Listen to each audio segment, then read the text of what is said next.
Selamat datang di mata kuliah Prinsip Pengajaran dan Asesmen bersama saya Hesti Pratiwi. Kali ini kita berada pada tahap koneksi antar materi. Hari ini kita akan membahas kaitan asesmen dengan kebutuhan belajar dan perkembangan hasil belajar peserta didik. Saya akan berbagi tentang peran asesmen untuk meningkatkan kualitas pembelajaran. Asesmen adalah bukti pembelajaran yang penting dalam proses pendidikan. Hasil asesmen memberikan informasi berharga tidak hanya kepada guru, tapi juga kepada peserta didik untuk memahami kemajuan belajar serta meningkatkan hasil pembelajaran. Peran asesmen ada 4 menurut saya.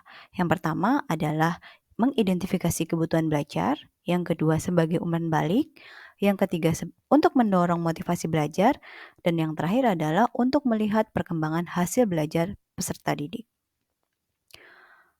Yang pertama, asesmen untuk mengidentifikasi kebutuhan belajar. Asesmen untuk mengidentifikasi kebutuhan belajar adalah proses pengumpulan informasi dan data yang digunakan untuk memahami kekuatan, kelemahan, preferensi, dan karakteristik individu peserta didik dalam konteks pembelajaran. Tujuan dari asesmen ini adalah untuk membantu guru merancang pengalaman belajar yang lebih sesuai dan efektif bagi peserta didik.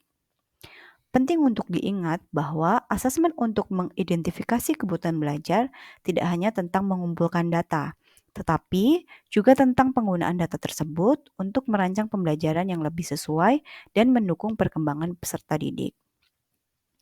Asesmen ini harus bersifat holistik dan berkelanjutan, mencakup berbagai aspek pembelajaran, baik akademik maupun non-akademik, yang mempengaruhi kemajuan belajar.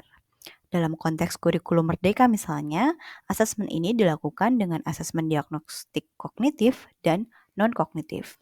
Asesmen ini bisa dilakukan dengan pengamatan, wawancara, tes, portofolio, dan kolaborasi dengan orang tua. Tujuannya jelas, membantu guru merancang pembelajaran sesuai dengan kebutuhan masing-masing peserta didik. Asesmen sebagai umpan balik. Hasil asesmen memberikan umpan balik kepada peserta didik tentang pemahaman mereka terkait materi pelajaran. Hal ini membantu peserta didik untuk memahami di mana posisi mereka dalam perjalanan mencapai tujuan pembelajaran.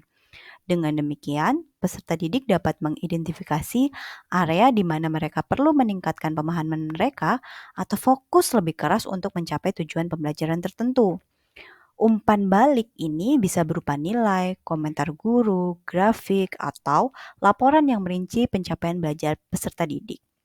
Tujuannya jelas, memberikan informasi yang konstruktif kepada peserta didik tentang kemajuan mereka dalam mencapai tujuan pembelajaran. Yang ketiga, mendorong motivasi.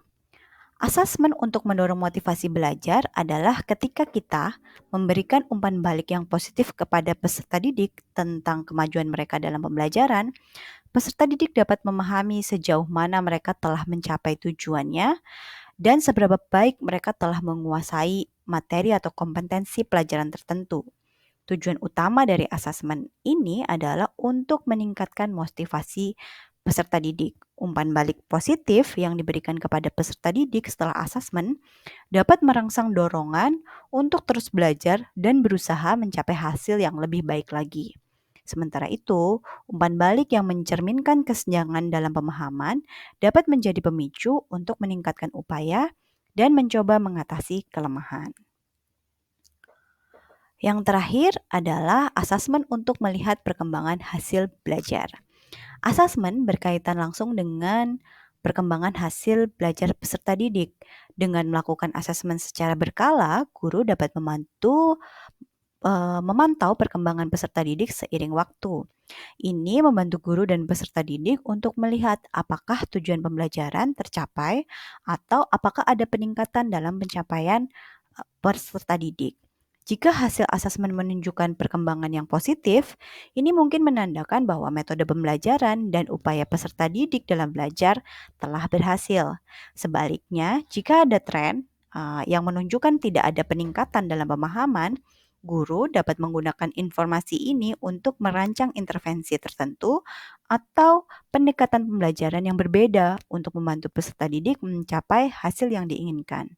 Dengan kata lain, asesmen sebagai alat untuk melihat perkembangan hasil belajar sangat penting dalam membantu peningkatan kualitas pembelajaran dan pencapaian belajar. Sebagai penutup, izinkan saya untuk merefleksi mata kuliah kali ini. Menurut saya, asesmen adalah kompas yang membantu kita menjelajahi lautan pembelajaran. Dengan mengidentifikasi kebutuhan belajar individu peserta didik, kita dapat merancang peta yang mengarahkan mereka mencapai tujuan pembelajaran, membantu peserta didik mencapai potensi sepenuhnya dalam perjalanan pendidikan mereka. Sekian dari saya, terima kasih.